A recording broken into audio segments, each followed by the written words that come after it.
teman-teman media dan juga untuk diketahui oleh semua masyarakat Indonesia bahwa terkait dengan dana asuransi sebagaimana yang sudah menjadi konsumsi publik hari ini dan bahkan saat ini malah justru lebih menguat lagi isu-isunya, perlu kami klarifikasi dan mudah-mudahan ini adalah klarifikasi kami yang seutuhnya agar tidak lagi menimbulkan polemik di kemudian hari.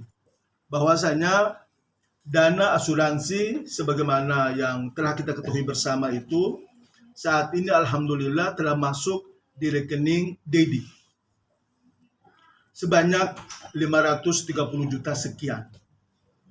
Dan alhamdulillah Dedi ini adalah seorang kakek yang baik, yang sabar walaupun dihujat, dihina, difitnah dan lain sebagainya.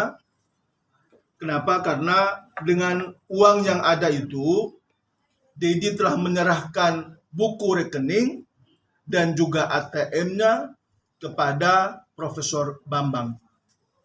Kenapa kepada Profesor Bambang? Karena beliaulah kemudian ada asuransi itu.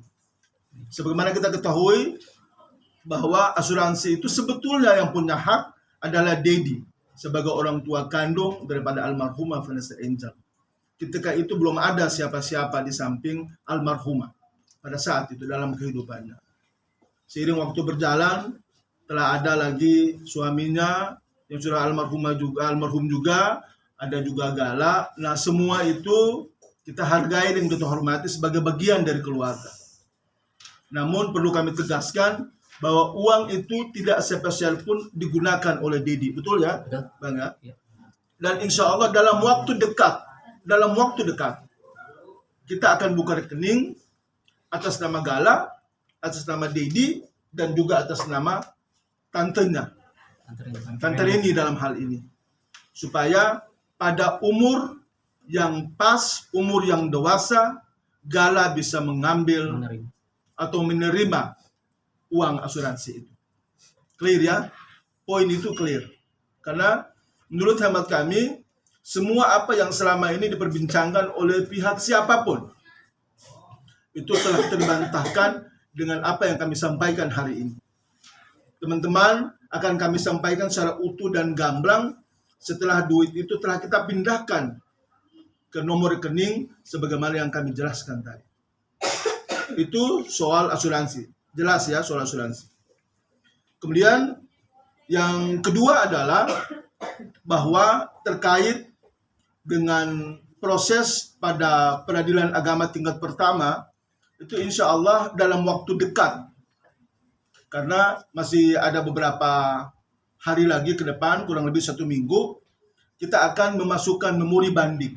Dan itu telah kita rapatkan, telah kita diskusikan bersama dengan seluruh tim lawyer dan pihak keluarga, bahwa telah kita siap segala materi yang berkaitan dengan itu, dan kita akan segera mungkin menyampaikan atau memasukkan itu kepada pengadilan tinggi untuk kemudian diproses lebih lanjut. Itu terkait dengan banding. Walaupun kami juga perlu sedikit memberikan catatan penting bahwa dalam proses pengadilan di tingkat pengadilan agama atau tingkat pertama itu kami menduga ada pihak-pihak yang telah memberikan keterangan palsu di hadapan persidangan. Maka kami sedang mempelajari putusannya. Ketika kami punya bukti yang cukup, kami yakin akan kebenaran itu, maka kami akan memproses hukum pihak-pihak yang telah memberikan keterangan palsu di hadapan persidangan. Kemudian yang ketiga, kami juga akan berencana dalam waktu dekat akan menyampaikan gugatan ke pihak pengadilan agama, pengadilan negeri terkait dengan DNA daripada ananda kita Gala. Ini kenapa menurut kami penting, agar juga bisa menjawab berbagai sahwa sangka, kemudian berbagai macam polemik yang berkembang selama ini, nyaris membuat pembelahan di masyarakat, ada pro dan kontra, sehingga apa yang menjadi kekuatan hukum bagi pihak siapapun yang kemudian akan menjadi kepercayaan bagi negara ataupun hukum terkait dengan hak asuh Gala, maupun hak walinya itu kemudian menjadi jelas. Karena asal-usul daripada anak itu tidak boleh dihilangkan. Nasabnya harus jelas. Siapa bapaknya, siapa ibunya, siapa kakeknya, dan seterusnya.